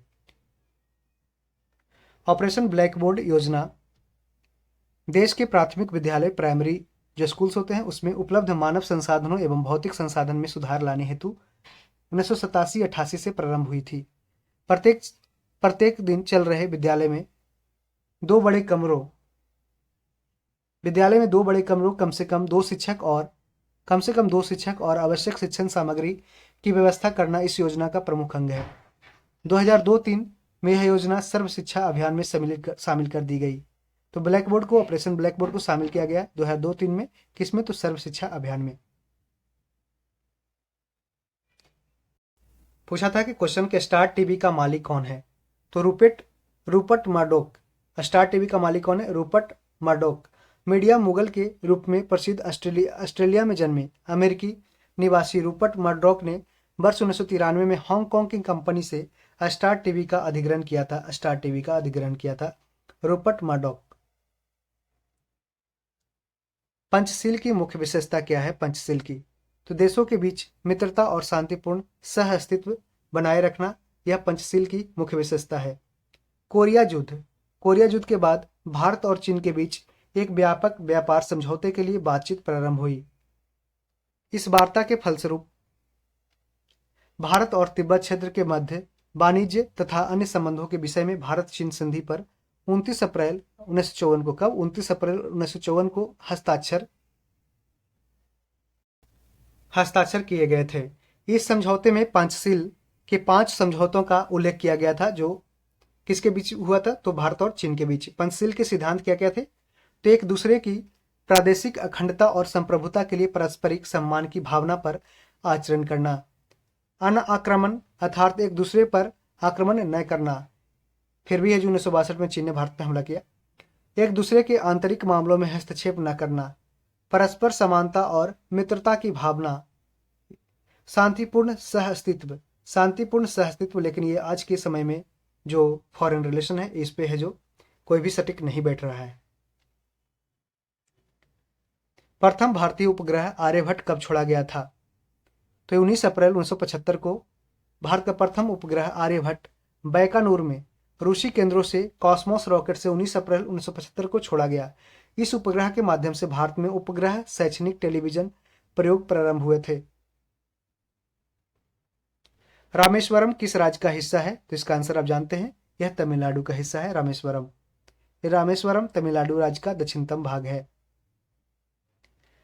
विश्व में किस देश ने स्वयं को हिंदू राष्ट्र घोषित किया है? तो इसका आंसर नेपाल हो जाएगा। पूर्व में नेपाल ने स्वयं को हिंदू राष्ट्र घोषित किया था, किंतु अप्रैल 2006 की लोकतांत्रिक क्रांति की सफलता के उपरांत संसद ने 18 मई 2006 को नेपाल को धर्मनिरपेक्ष राज्य, जैसा कि भारत है सेकुलर कंट्री है, वैसा ही सेकुलर कंट्री नेपाल ने भी अपने आप को घोषित कर लिया। भारत में सिलिकॉन घाटी का नाम किसे दिया गया है? तो इसका आंसर आप जानते हैं, बेंगलोर सिलिकॉन वैली, या इसे बेंगलोर को इलेक्ट्रॉनिक सिटी भी बोलते हैं। कर्नाटक के बेंगलुरु को भारत के सिलिकॉन घाटी की संज्ञा दी गई है, जबकि साइलेंट वैली कहाँ है? तो ये शांत घाटी केरल में है। 84 नंबर क्वेश्चन, निकोलस कॉपरनिकस प्रसिद्ध किसके लिए है? निकोलस कॉपरनिकस, तो आप जानते हैं, यह बताने के लिए कि ग्रह सूर्य के चारों ओर चक्कर लगाते हैं, न कि पृथ्वी के। तो ग्रह जो है, जैसे ये सूर्य है, ठीक है, इसके चारों ओर है जो ग्रह है जो सारे चक्कर लगाते हैं, ठीक है, न कि पृथ्वी के। पृथ्वी खुद सूर्य के चारों ओर चक्कर लगाता है। निकोलस कॉपरनिकस 1473 से 1543 ईस्वी ने गणित और ज्योतिष के क्षेत्र में मिली सफलता के फलस्वरूप टॉलमी की एक मान्यता का खंडन कर दिया कि पृथ्वी ब्रह्मांड का केंद्र है। टॉलमी ने दिया था कि पृथ्वी है जो ब्रह्मांड का केंद्र है, जबकि इसको कॉपरनिकस ने है जो खंडन किया और कहा कि पृथ्वी ब्रह्मांड का केंद्र नहीं है, सूर्य है जो ब्रह्मांड का केंद्र है। कॉपरनिकस ने सूर्य को ब्रह्मांड का केंद्र माना तथा यह बताया कि ब्रह्मांड के अन्य ग्रहों की भांति पृथ्वी भी सूर्य का चक्कर लगाती है। दक्षेस सार्क आंदोलन शुरू करने का उद्देश्य क्या था? South Asian association for regional cooperation. तो इसका मतलब था क्षेत्रीय सहयोग करना। बांग्लादेश के तत्कालीन राष्ट्रपति जिया उर रहमान की पहल पर 8 दिसंबर 1985 को स्थापित दक्षिण एशियाई क्षेत्रीय सहयोग संगठन, जिसका नाम रखा गया दक्षेस यानी कि South Asia Association of Regional Cooperation, SAARC का मुख्य देश सदस्य देशों के साथ सहयोग में वृद्धि करना। ठीक है, सही कथन चुनना था। ऑप्शन ए इसमें सही हो जाए। आर्यभट्ट एक गणितीय ग्रंथ है। आर्यभट्टीय जो आर्यभट्ट के द्वारा लिखा गया एक गणितीय ग्रंथ है, जबकि लीलावती नामक ग्रंथ ब्रह्मगुप्त कृत है। नहीं, गलत है। आगे एक्सप्लेनेशन देख लेते हैं। आर्यभट्ट 5वीं सदी ईसा पूर्व के महान खगोल शास्त्री, गणितज्ञ तथा ज्योतिष आचार्य थे। आर्यभट्टीय गणित संबंधी ग्रंथ है। लीलावती के रचनाकार भास्कर द्वितीय थे और ये भी मैथ से संबंधित है, सूत्र, ठीक है, गणित से संबंधित है। पंच सिद्धांतिका के रचयिता ब्राह्ममिहिर। पंच सिद्धांतिका के रचयिता कौन है? ब्राह्ममिहिर थे, जो चंद्रगुप्त विक्रमादित्य 399 से 414 ईस्वी तक रहे। कौन? चंद्रगुप्त विक्रमादित्य के दरबार में रहे थे ब्राह्ममिहिर। गणित सार संग्रह में शून्य को भी संख्या माना गया है। गणित सार संग्रह में शून्य को भी एक संख्या माना गया है, याद रखें। वंदे मातरम गीत के रचनाकार कौन थे? तो अब जानते हैं कि इसके रचनाकार कौन थे? बंकिम चंद्र चटर्जी। वंदे मातरम गीत के रचनाकार प्रसिद्ध बांग्ला लेखक बंकिम चंद्र चटर्जी थे। सन्यासी विद्रोह की पृष्ठभूमि पर रचित आनंद मठ नामक पुस्तक से वंदे मातरम गीत निकाला गया है। 1896 ईस्वी के कांग्रेस के कलकत्ता अधिवेशन में इसे पहली बार गाया गया था। 1896 ईस्वी के कांग्रेस के कलकत्ता अधिवेशन में इसे पहली बार गाया गया था। ट्रायम्फ ऑफ द स्पिरिट नामक रचना निम्नलिखित कथनों में से कौन सत्य है? इसे संबंधित कौन सत्य है? तो इसका आंसर है सारे सत्य है। इसकी रचयिता रोमी देव है। रोमी देव ने ट्रिम्फ ऑफ द स्पिरिट के रचयिता कौन है? रोमी देव। इसमें कपिल देव के खेल जीवन का विवरण है। कपिल देव की खेल जीवन का विवरण है। इसका औपचारिक विमोचन सुप्रसिद्ध चित्रकार एम.एफ. हुसैन के हाथ हुआ था। इसका विमोचन किसके द्वारा? तो सुप्रसिद्ध जो चित्रकार है एम.एफ. हुसैन के द्वारा हुआ था। तो तीनों स्टेटमेंट है जो सही है। ट्रिम्फ ऑफ द स्पिरिट किसने लिखा है? रोमी देव। और ये कपिल देव के खेल जीवन का विवरण है। कपिल देव ने 1983 में भारत के लिए सबसे पहला क्रिकेट वर्ल्ड कप जीता था। इसका औपचारिक विमोचन किया था कौन? एम.एफ. हुसैन ने। Triumph of the spirit, triumph of the spirit को कपिल देव की पत्नी रोमी देव ने लिखा था, जिसे ऑस्कर पब्लिकेशन ने वर्ष 1995 में प्रकाशित किया। कपिल देव के खेल जीवन का विवरण देने वाली इस पुस्तक का विमोचन एम.एफ. हुसैन ने किया था। एम.एफ. हुसैन ने। अंतर्राष्ट्रीय संबंधों में निम्नलिखित में से किस कारक का योगदान नहीं है? तो इसका आंसर हो जाएगा आक्रामक राष्ट्रवाद की भावना। देखिए, कह रहा है कि अंतर्राष्ट्रीय संबंध यानी कि इंटरनेशनल रिलेशंस में निम्नलिखित में से किस कारक का योगदान नहीं है? तो नहीं है तो किसका? तो आक्रामक राष्ट्रवाद यानी कि एग्रेसिव नेशनलिज्म की भावना नहीं होनी चाहिए अंतर्राष्ट्रीय संबंध में। जबकि तकनीकी प्रगति यानी कि टेक्नोलॉजी का प्रोग्रेस होना चाहिए। अंतर्राष्ट्रीय व्यापार का विकास यानी कि डेवलपमेंट ऑफ इंटरनेशनल ट्रेड भी होना चाहिए। उद्योगों का विकास यानी डेवलपमेंट ऑफ इंडस्ट्री भी होना चाहिए। तो तीनों स्टेटमेंट सही है, जबकि ये है जो गलत है। आक्रामक राष्ट्रवाद की भावना अंतर्राष्ट्रीय संबंधों में बाधक कारक है। शेष तीनों विकल्प अंतर्राष्ट्रीय संबंधों में सहायक सिद्ध हो सकते हैं। जापान और जर्मनी का राष्ट्रवाद आक्रामक राष्ट्रवाद ही था, जिसके कारण तत्कालीन अंतर्राष्ट्रीय जगत विपरीत रूप से प्रभावित हुआ था। 90 नंबर क्वेश्चन। संयुक्त राष्ट्र संघ यूनाइटेड नेशन ऑर्गेनाइजेशन की सुरक्षा परिषद यानी सिक्योरिटी काउंसिल में निम्न में से कौन सा देश अस्थायी सदस्य नहीं है, परमानेंट मेंबर नहीं है? तो इसका आंसर हो जाएगा जापान इसमें शामिल नहीं है 5 सदस्यों में। P5 जिसे बोलते हैं परमानेंट 5 कंट्री। ठीक है, यूनाइटेड नेशन सिक्योरिटी काउंसिल में टोटल 15 सदस्य होते हैं, जिसमें 5 सदस्य होते हैं जो परमानेंट होते हैं, जबकि 10 है जो टेम्पोररी होते हैं। ठीक है, इसमें ब्रिटेन है, संयुक्त राज्य अमेरिका है, फ्रांस है, रूस है, चीन है। संयुक्त राष्ट्र संघ की सुरक्षा परिषद में 5 देश हैं, संयुक्त राज्य अमेरिका, ब्रिटेन, फ्रांस, रूस और चीन अस्थायी सदस्य है। 15 सदस्यीय सुरक्षा परिषद में शेष 10 अस्थायी सदस्य देशों का चुनाव 2 वर्ष के लिए, कितने वर्षों के लिए? 2 वर्ष के लिए होता है। हाल ही में भारत, आयरलैंड, मैक्सिको और नॉर्वे को वर्ष 2021-22 के लिए संयुक्त राष्ट्र सुरक्षा परिषद का अस्थायी सदस्य चुना गया था। लेकिन अब भारत अभी वर्तमान में इसकी खत्म हो गई थी 2022 से 24 में, 21 से 24 में खत्म हो गया। तो इसके लिए है जो भारत है जो अभी वर्तमान में सुरक्षा परिषद का सदस्य नहीं है, इसको ध्यान रहे। किस राज्य में पहला लोकायुक्त स्थापित हुआ था? तो इसका आंसर महाराष्ट्र हो जाएगा। महाराष्ट्र हो गया। क्वेश्चन रिपीट भी किया है। किस राज्य में पहला लोक आयुक्त स्थापित हुआ था? तो महाराष्ट्र हो जाएगा।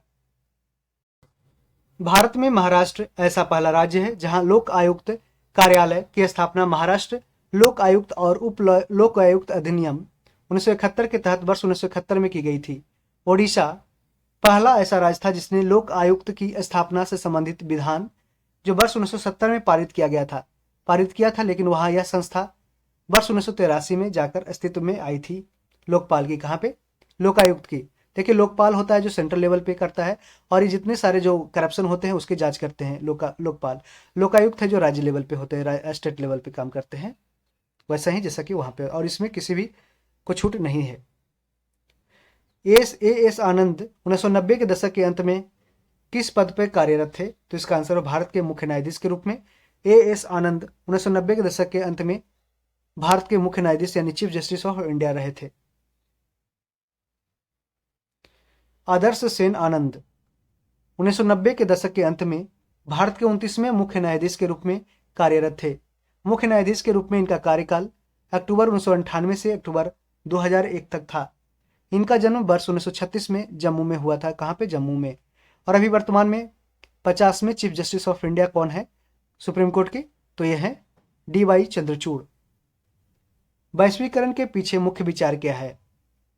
यानी कि ग्लोबलाइजेशन के पीछे जो मुख्य विचार है, मेन आइडिया है, वो क्या है? तो आपसी सामान्य दृष्टिकोण रखते हुए समस्त अंतर्राष्ट्रीय समुदाय के साथ कार्य करना, यह ग्लोबलाइजेशन का मुख्य मेन आइडिया है। ठीक है,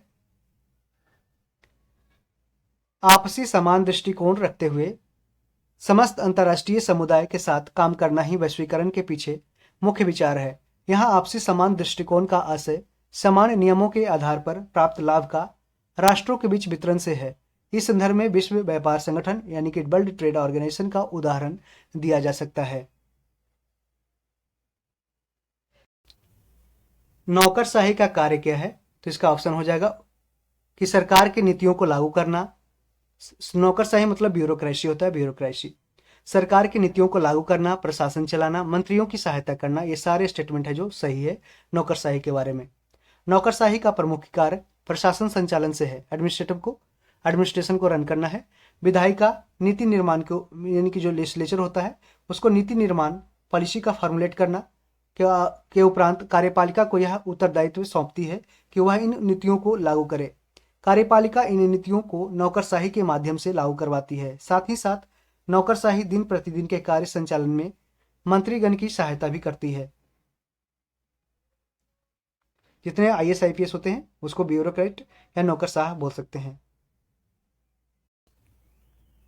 निम्नलिखित यूरोपियन यूनियन देशों में से फिलिस्तीन राज्य को आधिकारिक मान्यता देने वाला प्रथम कौन है? तो इसका आंसर स्वीडन हो जाएगा। स्वीडन हो जाएगा।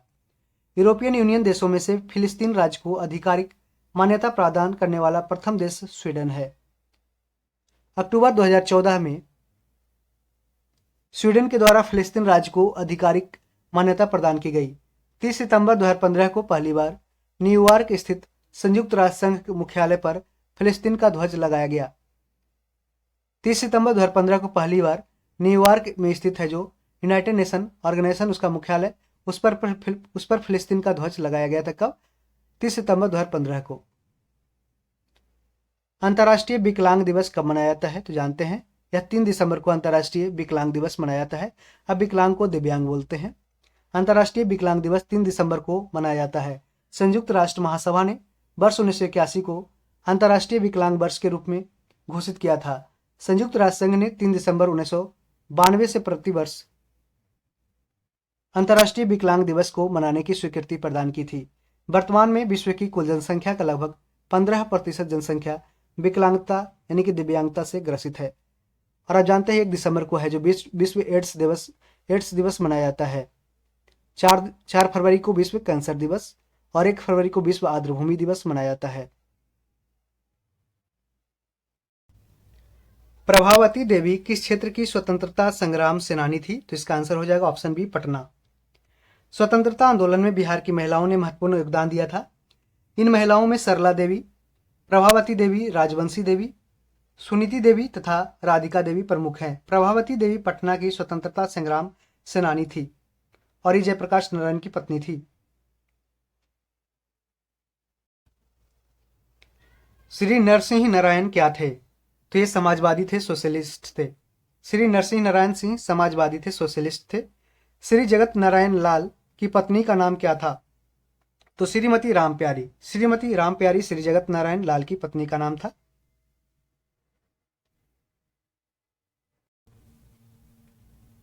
श्री जगत नारायण लाल की पत्नी का नाम राम प्यारी देवी था। भारत छोड़ो आंदोलन के दौरान राम प्यारी देवी ने बांकीपुर, पटना में सभा को संबोधित किया और लोगों से सरकारी नौकरी छोड़ने का आह्वान किया था। सूर्य ग्रहण तब होता है जब क्या होता है? तो सूर्य ग्रहण कब होता है? इसको ध्यान रहे, बार बार भूलिएगा नहीं। सूर्य ग्रहण तब होता है जब चंद्रमा बीच में हो जाए, यानी कि सन है, ठीक है, और अर्थ है, इसके बीच में क्या हो जाता है? मून आ जाता है, जिस कारण से क्या होता है कि मून अर्थ पे हम लोग रहते हैं।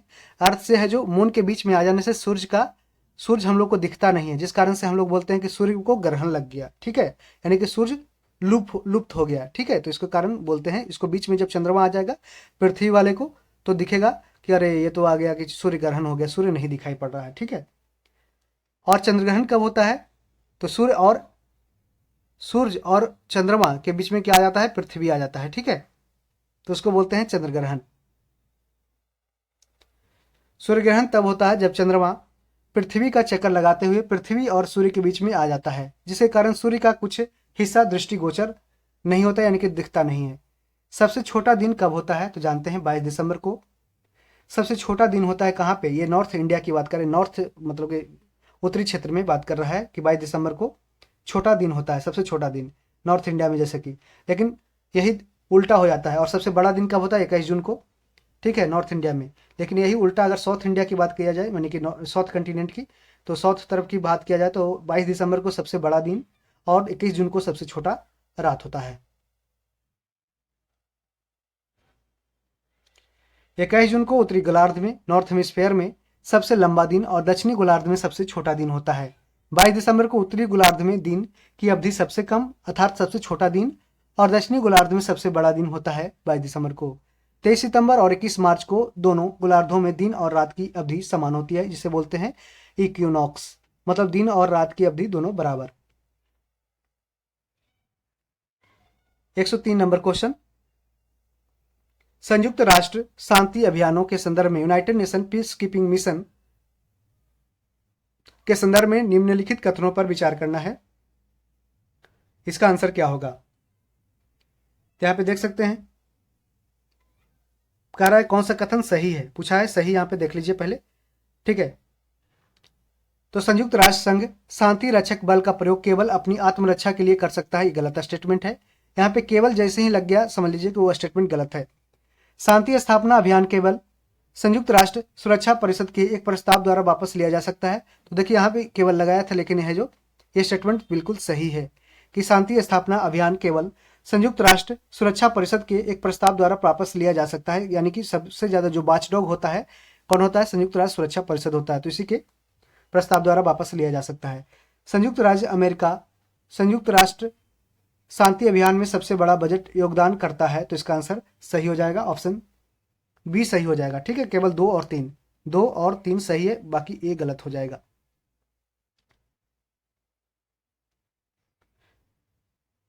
संयुक्त राष्ट्र शांति रक्षक बल यानी कि United nation peace keeping force का प्रयोग आत्मरक्षा के साथ साथ अधिदेश की सुरक्षा यानी डिफेंस ऑफ द मैंडेट में भी कर सकते हैं।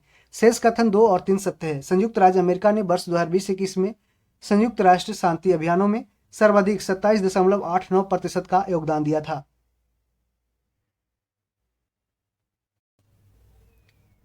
एक 104 नंबर क्वेश्चन, रूस का सेंट पीटर्सबर्ग शहर किसके तट पर स्थित है? तो ये बाल्टिक सागर पे, बाल्टिक सी पे स्थित है। यही अगर पीटर्सबर्ग का है, तो ये अमेरिका में भी एक शहर है। ठीक है। बाल्टिक सागर के किनारे स्थित सेंट पीटर्सबर्ग एक ऊर्जा बंदरगाह और शहर है। यह देश में आबादी के हिसाब से दूसरा सबसे बड़ा शहर है। कौन? पीटर्सबर्ग। सेंट पीटर्सबर्ग ने 2 शताब्दियों तक रूस की राजधानी के रूप में सेवा किया है। पीटर्सबर्ग। अभी रूस की राजधानी कौन सी है? तो मॉस्को है, मॉस्को। और उसकी मुद्रा क्या है? तो रूबल है, रूबल। ठीक है। अब मिलान करना है सूची 1 और सूची 2 को। ठीक है। तो ये का क्या हो जाएगा? Charles Dickens. Charles Dickens. ये का 1 हो जाएगा एक क्रिसमस कैरोल। एक क्रिसमस कैरोल के पुस्तक है एक क्रिसमस कैरोल, जिसका लेखक कौन है? चार्ल्स डिकन्स है। ठीक है। और मिडनाइट चिल्ड्रन आपने पढ़ा होगा, इसके लेखक है Salman Rushdie. Salman Rushdie. The company of women के लेखक कौन है? Khushwant Singh. Khushwant Singh. The company of women के लेखक है खुशवंत सिंह। और ट्रेन टू पाकिस्तान भी खुशवंत सिंह ने ही लिखा है। The great Indian novel Shashi Tharoor ने लिखा है। The great Indian novel Shashi Tharoor ने लिखा है। द ग्रेट इंडियन नॉवेल, इसको याद रखें। द ग्रेट इंडियन नॉवेल किसने लिखा है? Shashi Tharoor. The company of women Khushwant Singh. Midnight children Salman Rushdie. A Christmas carol Charles Dickens. तो ऑप्शन बी यहां पे सही हो जाएगा।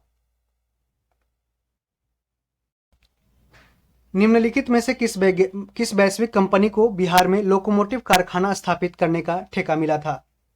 तो इसका आंसर हो जाएगा निशान। निशान हो जाएगा। अमेरिका की वैश्विक कंपनी जीई एंड अल्स्टॉम को बिहार में लोकोमोटिव, सॉरी यहाँ पे ये नहीं होगा, जी एंड अल्स्टॉम होगा, ऑप्शन बी हो जाएगा। अमेरिका की वैश्विक कंपनी जी एंड अल्स्टॉम को बिहार में लोकोमोटिव कारखाना स्थापित करने का ठेका मिला है। यह कारखाना सारण जिला के मरहौड़ा में स्थापित किया गया। कहां पे? सारण जिला के मरहौड़ा में। इसरो के बारे में जानते हैं कि इसरो का फुल फॉर्म क्या है? Indian Space Research Organisation. Indian Space Research Organisation. ठीक है। और इसकी स्थापना कब की गई थी? 15 अगस्त 1969 को। 15 अगस्त 1969। और इसका मुख्यालय कहाँ है जानते हैं? ये कहाँ है? बेंगलुरु में इसरो का मुख्यालय है। और अभी इसरो के चेयरमैन कौन है? आपको पता है, सोमनाथ है। सोमनाथ। आपको हमने बताया कि ISRO Indian Space Research Organisation भारतीय अंतरिक्ष अनुसंधान संगठन का संक्षिप्त रूप है। यह भारत की अंतरिक्ष एजेंसी है। इसका गठन 15 अगस्त 1969 को किया गया। मुख्यालय कहाँ? बेंगलुरु में। कपिलांश धातु उद्योग की स्थापना कहाँ हुई है? 108 नंबर क्वेश्चन। कपिलांश धातु उद्योग की स्थापना कहाँ हुई है? तो कहाँ पे? बक्सर जिला का राजपुर में। बक्सर जिला के राजपुर में कपिलांश धातु उद्योग की स्थापना की गई है। कपिलांश धातु उद्योग की स्थापना बिहार के बक्सर जिला के राजपुर में की गई है। कपिलांश धातु उद्योग प्राइवेट लिमिटेड भारत में सेंट्रीफ्यूगली कास्ट आयरन पाइप और फिटिंग के निर्माताओं के रूप में अग्रणी और स्थापित नाम है। Next question. निम्नलिखित में से कौन सा असम राज्य का शास्त्रीय नृत्य है? ठीक है। कह रहा है कि निम्नलिखित में से कौन सा असम राज्य का शास्त्रीय नृत्य रूप है? तो इसका आंसर सत्रिया हो जाएगा। सत्रिया हो जाएगा। असम का शास्त्रीय नृत्य क्या है? तो सत्रिया है। सत्रिया। यह नृत्य प्रकृति में भक्तिपूर्ण होते हैं क्योंकि उनका उद्देश्य नव वैष्णववाद, न्यू वैष्णविज्म का प्रचार करता था। असम के महान वैष्णव संत और असम के सुधारक महापुरुष श्रीमंत शंकर देव द्वारा पेश किया गया था। यह भारत के 8 शास्त्रीय नृत्यों में से एक है। सत्रिया जो कहाँ पे है? असम में है। अगला क्वेश्चन मिलान करना है। अर्जुन पुरस्कार प्राप्तकर्ता 2020 में और किस खेल से संबंधित है? यहां पे देख सकते हैं मिलान किया हुआ है सही सही। तो अतानुदास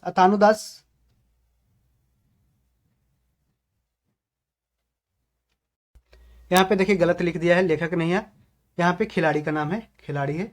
ठीक है, इसको याद रखें, खिलाड़ी। और यहाँ पे खेल है। ठीक है। तो अतानुदास किस खेल से संबंधित है? तीरंदाजी से संबंधित अतानुदास। सावंत अजय अनंत, यह घुड़सवारी करते हैं। सावंत अजय अनंत। काले सरिका सुधाकर, ये खो खो से संबंधित है। काले सरिका सुधाकर।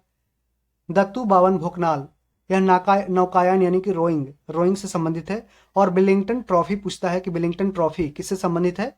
तो विलिंगटन ट्रॉफी है जो नौकायन से संबंधित है। याद रखिए, जिसे इंग्लिश में रोइंग बोलते हैं, रोइंग, नौखेना। ठीक है। और जब पूछ देगा कि विलिंगटन कप किस खेल से संबंधित है, तो विलिंगटन कप है जो हॉकी से संबंधित है, और विलिंगटन ट्रॉफी है जो नौकायन यानी कि रोइंग से संबंधित है। तो इसको याद रखें, ठीक है।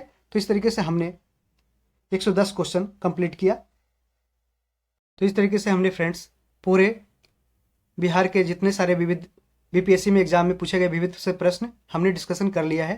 तो उम्मीद करते हैं कि इसे आप अपने दोस्तों में जरूर शेयर करेंगे और चैनल को सब्सक्राइब जरूर करके। ये जो सारे प्लेलिस्ट हमने बनाया है घटना चक्र 2024 का, ये बिहार स्पेशल इसमें हमने कंप्लीट किया है, शहरीकरण जनगणना, वर्ल्ड ज्योग्राफी कंप्लीट किया है, बिहार के भूगोल कंप्लीट किया है। तो इसको आप देख सकते हैं, ठीक है। और बीपीएससी का आधुनिक इतिहास का मॉडर्न हिस्ट्री का पार्ट 1 हमने अपलोड किया है, तो इसको आप जाकर देख सकते हैं। और भी हमने प्लेलिस्ट बनाया है, इसको आप प्लेलिस्ट में चेक कर सकते हैं कि जैसे कि यहाँ पे देखिए यूथ कंपटीशन टाइप्स का मैराथन वीडियो है, जिसमें एंशिएंट हिस्ट्री के सारे प्रश्न डिस्कस किया गया है, medieval history, modern history, world history के भी प्रश्न दिया गया है। इसको फिजिक्स का पीवाईक्यू भी डिस्कस किया गया है, और ज्ञान बिंदु के द्वारा प्रकाशित मॉडर्न हिस्ट्री का नोट्स भी प्रोवाइड किया गया है। इंडियन ज्योग्राफी का मैराथन वीडियो, इंडियन पॉलिटी का भी पार्ट 1 अपलोड किया गया है, तो इसे आप जाकर देख सकते हैं। उम्मीद करते हैं कि चैनल पे आपको अच्छे अच्छे वीडियो हम दे रहे हैं जो आपको पसंद आ रहा होगा, और इसे अपने दोस्तों में ज़रूर शेयर करें। Thank you, all the best, keep watching, keep learning, thank you.